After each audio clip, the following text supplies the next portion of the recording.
दो शब्द है योग और मोक्ष। हम एक एक करके पहले इन शब्दों की परिभाषा करेंगे और फिर हम इन दोनों को आपस के अंदर जोड़ेंगे कि किस प्रकार ये एक दोनों एक दूसरे के पूरक है। योग का अर्थ होता है जोड़ना। सामान्यतया हम बच्चे को कहते हैं कि योग कीजिए, गुणा कीजिए, भाग कीजिए। योग का मतलब होता है प्लस। अब जोड़ना, किसको जोड़ना? माइंड, बॉडी एंड सोल, तीनों को जोड़ने को योग कहा जाता है। हमारा मन, हमारी बुद्धि और हमारा शरीर और हमारी आत्मा, इन सबको जोड़ने को योग कहा जाता है कि हमारा मन, शरीर और आत्मा एक ही दिशा में चले। मन है शरीर का नियंत्रण करे और आत्मा इन दोनों पर नियंत्रण करे। जब हम ऐसी स्थिति में होते हैं तो ये सम स्थिति कहलाती है और सम स्थिति में रहने से हमें मानसिक स्वास्थ्य मिलता है, शारीरिक स्वास्थ्य मिलता है, आध्यात्मिक स्वास्थ्य मिलता है और हमारा इमोशनल हेल्थ भी हमें मिलती है। भाइयों और बहनों, योग हमारे भारत की कृति है।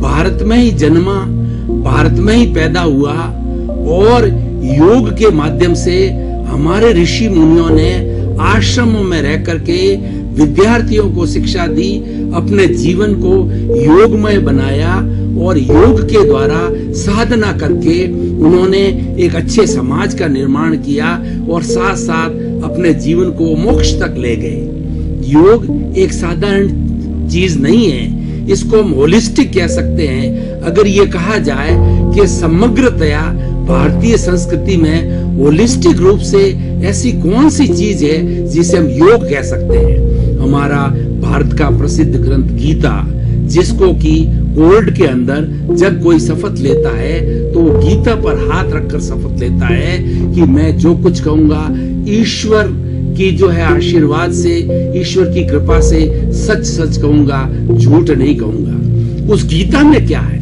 वो गीता पूरी योग से भरी गई है और कृष्ण भगवान ने 18 दिन के अंदर जो महाभारत का युद्ध लड़ा गया, 18 दिन के प्रत्येक दिन के अंदर अर्जुन को एक एक जो उन्होंने विवेक और एक एक जो उन्होंने सूत्र दिया और एक एक तरह का योग दिया, वह सारा गीता का सारांश है।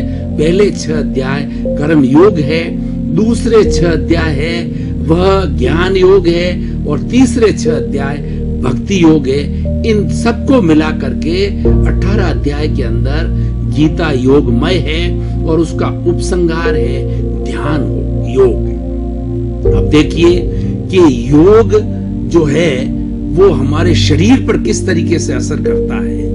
योग के द्वारा हम इस शरीर को साधते हैं और योग के जो अंग है वो आसन, प्राणायाम, ये उसके अंग है।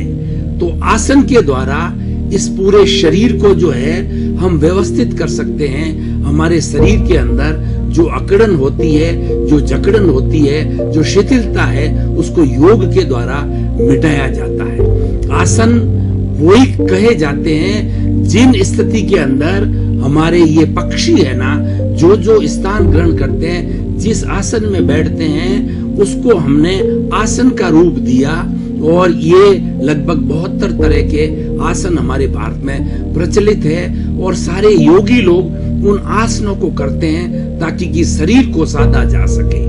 और योग के द्वारा हम अपने मस्तिष्क को साध सकते हैं, मस्तिष्क के अंदर शांति ले सकते हैं। हमारा प्राणायाम है, हमारा सांस है बंधुओं। सांस एक ऐसी चीज है जो जीवन भर साथ देता है। जब तक सांसा तब तक आशा।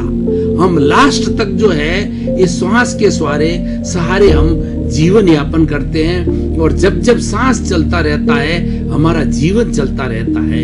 तो सारा जो श्वास है इसका स्वर योग भी कहा जाता है।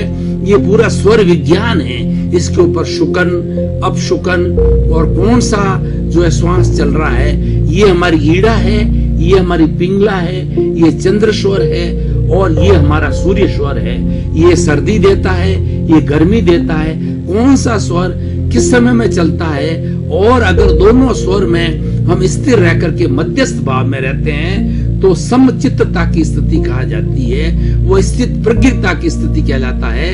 को व्यक्ति उस स्थिति के अंदर हमेशा सम रहता है। योग एक ऐसी प्रक्रिया है जो करने से हमें जीवन के सारे सुख, सारे लाभ मिल जाते हैं जो हम चाहते हैं। योग हमें लौकिक जीवन भी अच्छा बनाता है और उसके साथ साथ में हमारा पारलौकिक जीवन भी अच्छा बनाना चाहता है। भाई और बहनों, हम चाहते हैं कि हमारा वर्तमान जीवन अच्छा हो और साथ साथ के अंदर हमारा भविष्य को जीवन अच्छा हो। तो उसके लिए हमारे भारत की स्वयं की कृति जो है वो योग है, हमें जीवन में करना चाहिए।